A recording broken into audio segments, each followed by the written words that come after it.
3000 piece Jamdani sari দিয়া ভারতে গিয়ে পিয়ন চাকর কারণে বাদ দেয় না, সমানে বিতরণ করছে।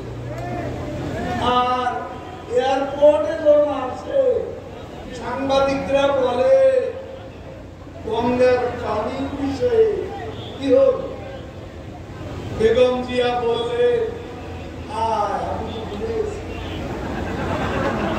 গঙ্গার পানির কথা বলতে ভুলে যাওয়া কোন মুখে এখন বিএনপি নেতারা তিস্তার পানির কথা, গঙ্গার পানি ঈর্ষা বঙ্গবন্ধুর কন্যা এনেছে, তিস্তা সহ অভিন্ন নদীর পানি ঈর্ষা বাংলাদেশের ঈর্ষা শেখ হাসিনাই আনবে।